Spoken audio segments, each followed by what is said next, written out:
আসসালামু আলাইকুম ওয়া রাহমাতুল্লাহ। নাহমাদুহু ওয়া নুসাল্লি আলা রাসূলিহিল কারীম। বাংলাদেশ জামাত ইসলামী বাঘা উপজেলা সংগঠনের উদ্যোগে আয়োজিত জুলাই সনদ বাস্তবায়নের লক্ষ্যে আজকের এই গণমিছিল, এই মিছিল পরবর্তী সমাবেশ, এই সমাবেশের সম্মানিত প্রধান অতিথি বাংলাদেশ জামাত ইসলামী রাজশাহী জেলা সংগঠনের সংগ্রামী সহকারী সেক্রেটারি, চারঘাট বাহার গণমানুষের নেতা, বিশিষ্ট শিক্ষাবিদ এবং সমাজসেবক জনাব অধ্যক্ষ নাজমুল হক। উপস্থিত আছেন বাংলাদেশ ইসলামী ছাত্র শিবির বাঘা উপজেলা শাখার সংগ্রামী সভাপতি, জামাত ইসলামীর অন্যান্য নেতৃবৃন্দ, প্রশাসনের ভাইয়েরা, সাংবাদিক বন্ধুগণ, বাঘা বাজারের সম্মানিত ব্যবসায়ী ভাইয়েরা, সংগ্রামী ভাইয়েরা, আপনারা ইতিমধ্যেই লক্ষ্য করেছেন বাংলাদেশের প্রেক্ষাপট। আমরা যেভাবে চেয়েছিলাম, এদেশের 18 কোটি মানুষ যেভাবে বাংলাদেশকে তৈরি করতে চেয়েছিল, রক্ত দিয়েছিল, জীবন দিয়েছিল, বুক ভরা আশা ছিল, রক্ত এবং জীবনের বিনিময়ে নতুন একটি স্বাধীনতা ফিরে পেলাম। হয়তো বা নতুন করে আর কখনো রাস্তায় নামার প্রয়োজন হবে না। প্রিয় ভাইয়েরা আমার, অতীব দুঃখের বিষয়, আমরা লক্ষ্য করেছি যাদের রক্ত এবং জীবনের বিনিময়ে আজকে ক্ষমতায় বসে দেশ পরিচালনা করার সুযোগ যারা পেল, দীর্ঘ 17টি বছর যারা দেশের মাটিতে থাকার সুযোগ পেল না, ছাত্রদের রক্ত এবং জীবনের বিনিময়ে যারা দেশের মাটিতে ফিরে আসার সুযোগ পেল, জনগণের মতামত এবং ভোটের ভিত্তিতে সরকার গঠন করার সুযোগ পেল, জাতির সঙ্গে অঙ্গীকার করেছিল, জাতির যে বুক ভরা আশা, সেই আশার কখনো তারা নিরাশা করবে না। প্রিয় ভাইয়েরা আমার, আমরা লক্ষ্য করলাম ক্ষমতায় অধিষ্ঠিত হওয়ার পর ওনারা অতীত ইতিহাসকে ভুলে গেলেন, জাতির সঙ্গে যে ওয়াদা করেছিলেন সেই ওয়াদার বরখেলাপ করলেন। আমরা পরিষ্কার বলতে চাই, মাননীয় প্রধানমন্ত্রী, আপনি আপনার পিতার জীবনকে জানেন, লক্ষ্য করেন। এদেশের মানুষ আপনার পিতার জন্য চক্ষু দিয়ে পানি বের করেছে। আপনার মায়ের খবর আপনার জানেন। আপনার মাকে এদেশের মানুষ আকস্মিক নেত্রী হিসেবে ঘোষণা করেছে। আপনার মা কখনো লেজুর ভিত্তি রাজনীতি করেনি। আপনার মা কখনো ভারতের দালালি করে চলেনি। আপনার মা জীবন দিয়েছে, সংগ্রাম করেছে, দেশের মাটিতে মরেছে, তা বাহিরে চিকিৎসা হতে পর্যন্ত যায়নি।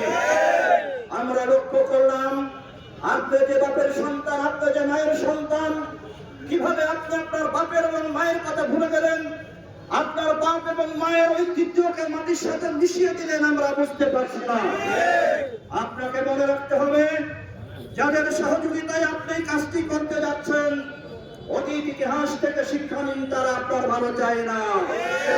আমি শুধু স্মরণ করে দিতে চাই, 1975 সালে 15ই আগস্ট শেখ মুজিব যখন নিহত হয়েছিল, তদানীন্তন সময়ের পার্লামেন্টের স্পিকার উকিল আব্দুল মালিক বিদেশের মাটি থেকে বলেছিল, আজকে বাংলার জমিনে একজন ফিরাউনের পতন হলো।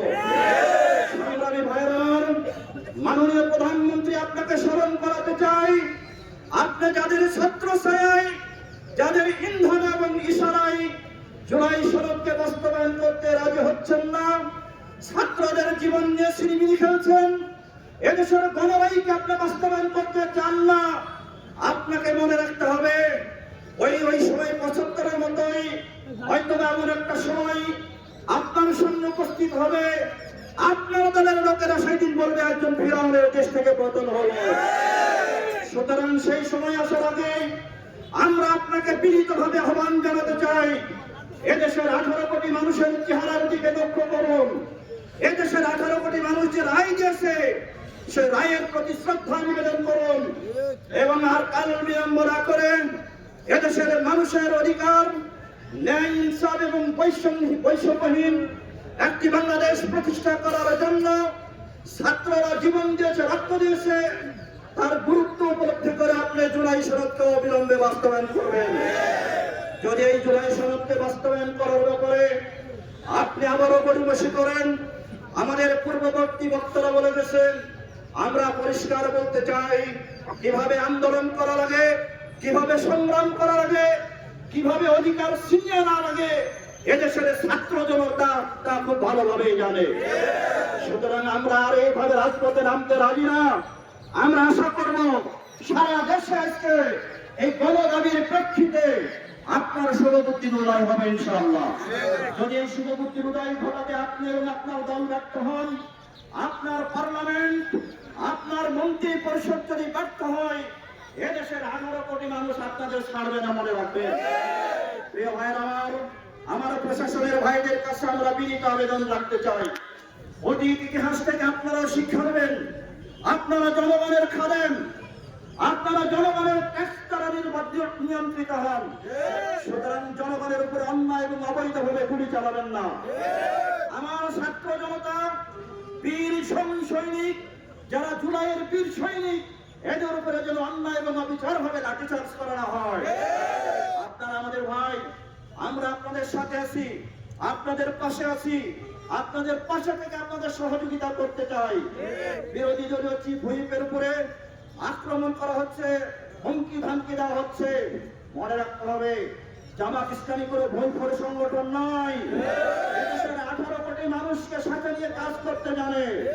বিগত জাতীয় নির্বাচনে কি হয়েছে প্রশাসনের ভাইরা জানেন, সাংবাদিক বন্ধুগণ জানেন, ইন্টেলিজেন্স ব্রাঞ্চের লোকেরা জানেন, বৈদেশিক সূত্র সবকিছু খবর রাখেন, কিভাবে মেকানিজমের মাধ্যমে রেজাল্টকে অন্যদিকে নেওয়া হয়েছে। জানতে এটা বাকি নাই, সে ব্যাপারেও আমাদের কথা নাই। বর্তমান বাংলাদেশ জামাত ইসলামী প্রধান বিরোধী দল হিসেবে জাতির জন্য কাজ করে যাচ্ছে, পার্লামেন্টে দেশের মানুষের অধিকার আদায় করার জন্য কথা বলে যাচ্ছে, মাঠে ময়দানে জনগণের অধিকার আদায় করার জন্য কথা বলে যাচ্ছে। আমরা জনগণের সাথে আছি, থাকবো ইনশাআল্লাহ। এদেশকে আমরা মুক্ত করে ছাড়ব, জুলাই সনদকে বাস্তবায়ন করে ছাড়ব।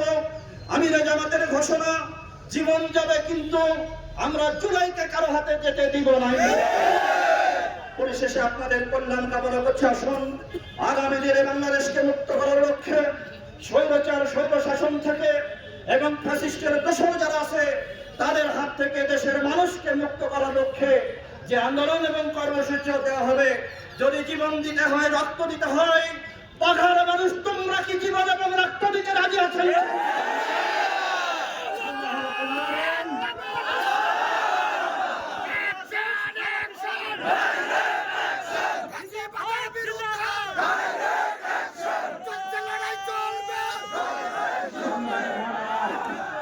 আমরা প্রশাসনের গোয়েন্দা বিভাগকে অনুরোধ জানাতে চাই, সাংবাদিক বন্ধুদের কাছে আমরা অনুরোধ জানাতে চাই, আপনারা এই জাতির মুখের ভাষা, চোখের চাহনি বুঝেন, ন্যায্য সঠিক কথাটি আপনাদের রিপোর্টের মাধ্যমে পেশ করুন।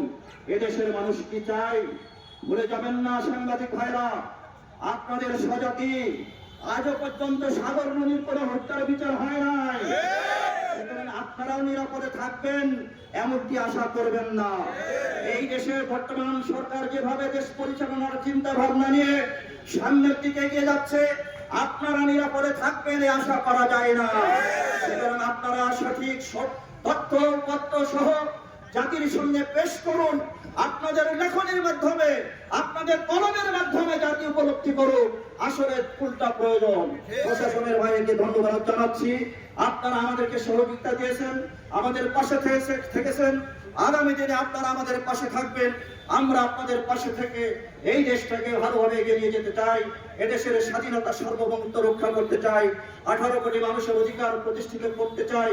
প্রশাসনের বাইরে নির্বিঘ্নে কাজ করবেন, আপনাদের উপরে কোনো দলীয় চাপ সৃষ্টি হবে না, এমন একটি পরিবেশ তৈরি করার জন্য জামাত ইসলামী ওয়াদাবদ্ধ। সেই পরিবেশ তৈরি করার লক্ষ্যে আপনারা আমাদের পাশে থাকবেন এই আশাবাদ ব্যক্ত করে সকলকে মোবারকবাদ জানিয়ে আমি আমার কথা শেষ করছি। আসসালামু আলাইকুম।